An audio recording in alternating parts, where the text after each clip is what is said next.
So my next goal was, okay, well, I want to coach someone in the Olympics. Obviously, if I can't go myself, I'll just coach someone. So I coached gymnastics for 20 years before transitioning. I started coaching when I was 14.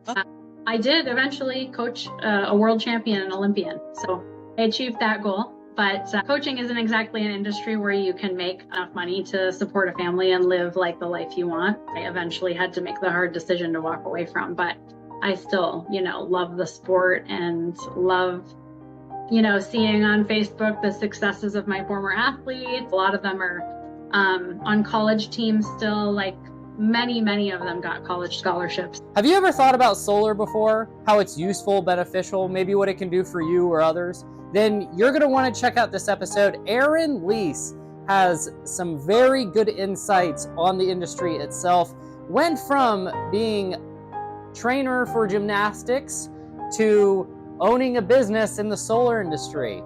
Really fascinating person to listen to. Had a lot of fun talking with her, and I hope you guys really enjoy the episode. Cheers. I mean, I've literally heard of people that have gone bankrupt because of it.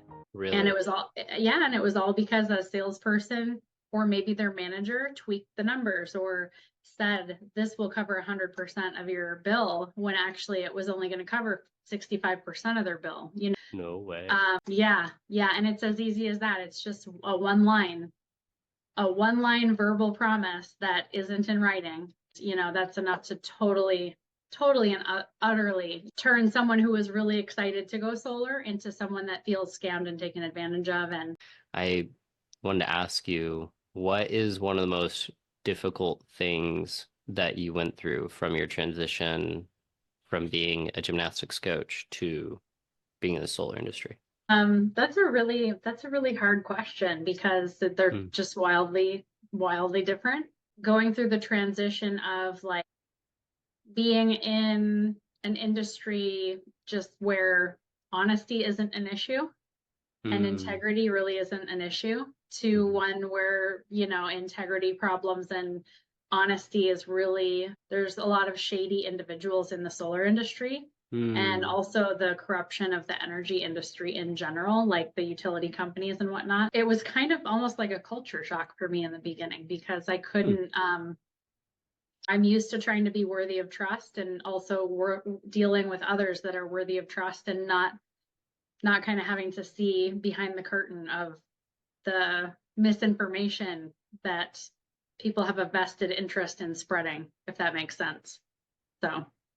As in a vested interest in relation to having someone trust someone without actually being trustworthy, like lying to someone in a way? Right. I mean, just to be a bit more specific, there's a lot of money to be made in any industry, but so with solar, you have, I guess, a higher likelihood that a homeowner can get taken advantage of.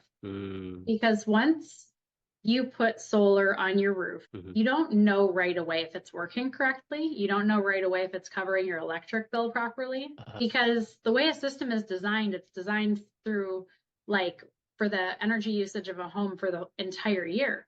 So because the weather and the sun kind of fluctuate throughout the year, you have to have some history to really see the full effects of it. And one thing that is a really, really big problem with solar companies is they will quote a system that's actually not big enough for the house. If you guys are enjoying these episodes, please subscribe and go over to iantolson.com where you can get my free ebook on habits. And if you're wondering why these episodes are so short, which is a really good question, then just keep in mind that I have 20 episodes that I've never even released that are up to 2 years that I've never even touched. It's just because the episodes are too long to edit. The one-man show over here doing it all myself. So if you want the full episode, just go over to iantolson.com, email me, say I want the full episode, or just leave it in the comments saying, hey, I want to see the full episode. And if I get 100 comments saying, all from different people saying I want the episode, then I'll do that as well. So I hope that helps. I hope you have a wonderful day. And if you are also looking to network, check out this next little, because this is the kind of fun that happens on these Monday night Zoom calls. Enjoy and be well. Cheers. I will be back next week. I enjoy it. That's amazing. Thank you guys, and good luck to all. I looked at the screen tonight, Ian, when I joined, and I thought, oh man, I wish I'd been here sooner. It's reunion night. Alex and AJ and Michael and all the familiar faces are here. That's awesome. Jeffrey and Josh. Yeah. Kenneth from last week. Awesome to see you again.